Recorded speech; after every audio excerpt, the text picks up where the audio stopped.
الحمدللہ رب العالمین والصلاة والسلام علی اشرف الانبیاء والمرسلین وعلی آلہ واصحابہ ومن تبعہم بإحسان الی یوم الدین، اما بعد۔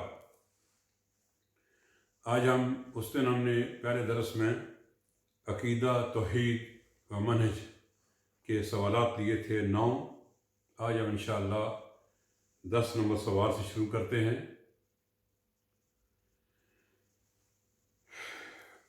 10 نمبر سوال ہے، توحید کی کتنی اقسام ہیں؟ توحید کی 3 قسمیں ہیں۔ اس کا جواب کیا ہے؟ توحید کی 3 قسمیں ہیں۔ اس نے ذکر کیا تھا پہلے، آج وہ توحید کی قسمیں آ گئی ہیں۔ نمبر 1 توحید ربوبیت، نمبر 2 توحید الوہیت، نمبر 3 توحید اسماء و صفات۔ آئے ہم دلیل لیتے ہیں قرآن کریم سے۔ اعوذ باللہ من الشیطان الرجیم۔ رب السماوات والارض وما بینہما فاعبدوه واستبر لعبادته هل تعلم له سمیا۔ سورہ مریم کی آیت نمبر 65۔ آسمانوں، زمینوں اور جو کچھ اس کے درمیان ہے، سب کا رب وہی ہے، تو اسی کی عبادت کرو اور اس کی عبادت پر جمے رہو۔ کیا اس کا ہم نام کسی دوسرے کو بھی جانتے ہو؟ آپ نے قرآن کریم سے سورہ مریم کی آیت نمبر 65 سنی اور اس کا ترجمہ سنا۔ ٹھیک ہے، یہ توحید کی 3 قسمیں، اور تینوں قسموں کا ایک ہی آیت کے اندر یعنی جواب آ گیا۔ رب السماوات والارض، آسمانوں اور زمین، وما بینہما، اور جو کچھ ان کے درمیان ہے، فاعبدوہ واستبر لعبادتہ هل تعلم له سمیا، اور سب کا رب وہی ہے، تو اسی کی عبادت کرو اور اس کی عبادت پر جمے رہو، اور اس کا ہم نام کسی دوسرے کو بھی، کیا تم اس کا ہم نام کسی دوسرے کو بھی جانتے ہو؟ یعنی توحید ربوبیت، الوہیت، اسماء و صفات، تینوں کا جواب اس آیت کے اندر آ گیا۔ ابھی لیتے ہیں حدیث سے دلیل۔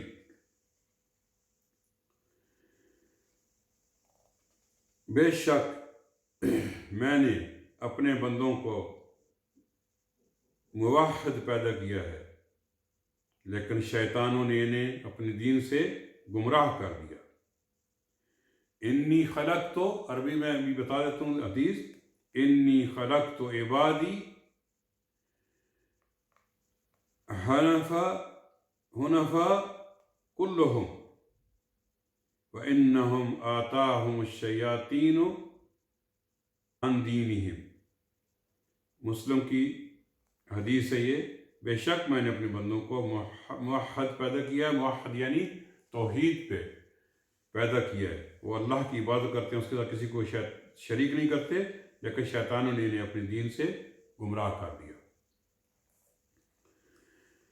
آگے ہے سوال نمبر 11، توحید الوہیت کسے کہتے ہیں؟ جواب، تمام ظاہری و باطنی، قولی و فعلی عبادت کا مستحق صرف اللہ کو ماننا، جیسے کہ دعا، نظر، توکل وغیرہ۔ ٹھیک ہے جی، توحید الوہیت کسے کہتے ہیں؟ جواب آپ نے سن لیا، تمام ظاہری، باطنی، قولی، فعلی عبادت کا مستحق صرف اللہ کو ماننا، جیسے کہ دعا، نظر اور توکل وغیرہ ہوتا ہے سب میں۔ آئیں ہم اس کی دلیل لیتے ہیں قرآن کریم سے۔ وَاعْبُدُوا اللَّهَ وَاعْبُدُوا اللَّهَ وَلَا تُشْرِكُوا بِهِ شَيْئًا، سورۃ النساء کی آیت نمبر 36 ہے۔ اور اللہ کی عبادت کرو، اس کے ساتھ کچھ بھی شرک نہ کرو۔ آئیں ابھی لیتے ہیں حدیث سے،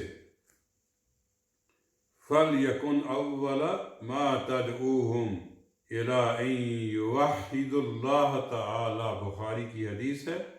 سب سے پہلے انہیں اس کی دعوت دینا کہ وہ اللہ کو ایک مانے، اس کا تعلق بندوں کے افعال سے ہے۔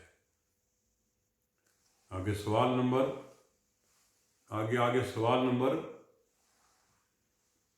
12، توحید ربوبیت کسے کہتے ہیں؟ اس کا جواب ہے خلق، ملک، رزق و تدبر جیسے افعال اللہ تعالیٰ کے لیے خاص قرار دینا توحید ربوبیت کہلاتی ہے، جس کا تعلق اللہ تعالیٰ کے افعال سے ہے۔ سمجھ آ گئی؟ توحید ربوبیت کسے کہتے ہیں؟ پھر دوبارہ دہرا دیتا ہوں، خالق، مالک، رازق، مدبر، یعنی سب اللہ کی ذات ہے۔ جیسے افعال اللہ تعالیٰ کے لیے خاص قرار دینا توحید ربوبیت کہلاتی ہے، جس کا تعلق اللہ تعالیٰ کے افعال سے۔ قرآن سے دلیل، قُلْ أَغَيْرَ اللَّهِ أَبْغِي رَبًّا وَهُوَ رَبُّ كُلِّ شَيْءٍ، کیا میں اللہ کے سوا کسی اور کو رب تلاش کروں جبکہ وہ مالک ہے ہر چیز کا؟ سورۃ الانعام آیت نمبر 164۔